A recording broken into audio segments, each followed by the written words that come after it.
Have you ever had one of those brilliant ideas? A project you're genuinely excited about, but then you just get stuck? You find yourself planning, researching, mapping everything out, but you never actually start the thing? Well, today, we're going to break down that exact feeling and talk about a sequence that can get you from totally stuck to finally shipped. I mean, we've all been there, right? You're staring at a blank page or an empty project folder, and it feels heavy. That's the moment when the pressure to be perfect, to know everything right from the get-go, is just crushing. It's like this version of imposter syndrome where the fear of not being an expert stops you dead in your tracks. So what is it about that first step that's so ridiculously hard? All right, to get moving, first we have to really diagnose the problem. This feeling of being stuck, it's not just you being lazy or procrastinating. Nope, it's a very specific mental state, one that we can actually identify and, more importantly, overcome. Let's call it the paralysis of perfection. And this paralysis of perfection, it actually comes from a specific mindset. It has a name, the authority trap. This is that place where the idea of knowing something feels so much safer and, frankly, more important than the messy reality of actually doing it. So what is this trap, really? It's when your need to be seen as an expert, to have all the answers lined up before you begin, actually prevents you from starting at all. You get caught in this loop of reading one more book, watching one more tutorial, and learning becomes this really convincing, really comfortable substitute for taking real action.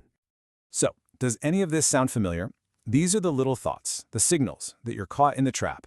You tell yourself, I'm trying to fully understand this before I even touch it. Or you feel this immense pressure to get it perfect on the first try. You might even find you're already building a mental framework for it, or thinking about how you would explain it to someone else. You're basically performing expertise in your head instead of getting your hands dirty. And wow, this quote just nails the feeling, doesn't it? When you're in the authority trap, you feel safe, sure, because you can't fail if you don't start. You feel smart because you're consuming all this information. But at the end of the day, you're stagnant. You're completely unmoved and totally unchanged. You're just stuck. Okay, so that's the trap. How in the world do we get out? Well, the solution lies in understanding that there are two totally different and equally valuable ways of operating.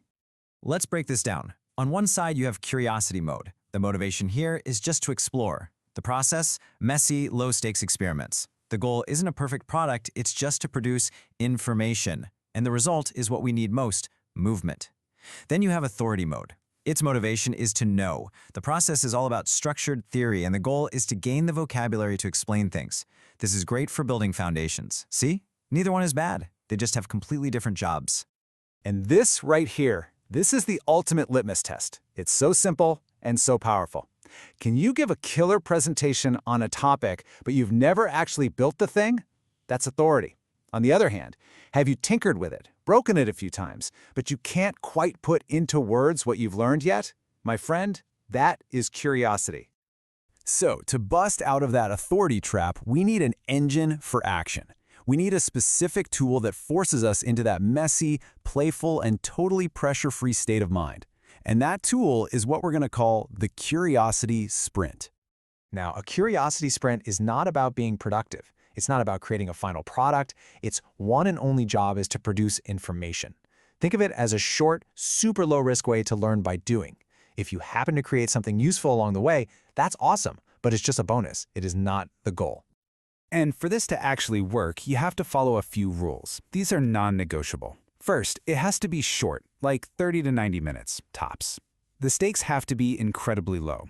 And this is the most important part. There is absolutely no requirement to ship it, and you don't have to justify the effort to anyone. This creates a safe little playground for your brain to just explore without fear. So how do you actually do one? It's a simple 5-stage process. First, you trigger it, not with a goal, but with a simple question. What would happen if? Then, you narrow it down. Pick one tiny little thing to explore. Third, you experiment. Get messy, keep it low effort, and absolutely no polishing. Fourth, you just capture observations. You're not writing grand conclusions, just simple notes like, I noticed that. And finally, the 5th step is to decide what's next.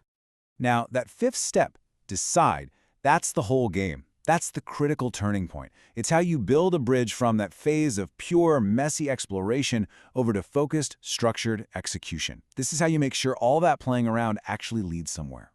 And here is a massive insight. The goal is not to try and balance these two modes at the same time.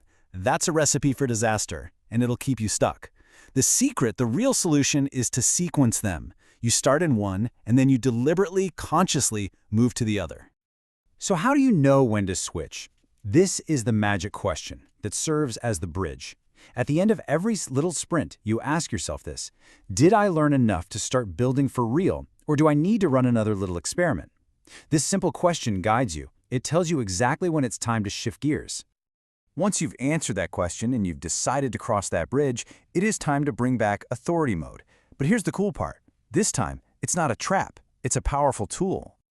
See, after you've run your messy experiments and you've gathered some real-world data, authority mode becomes your best friend. It is the perfect mindset for organizing what you found, for polishing up the work, and for actually getting the thing out the door. You're no longer paralyzed by theory because now you have actual evidence from your own experiments to work with.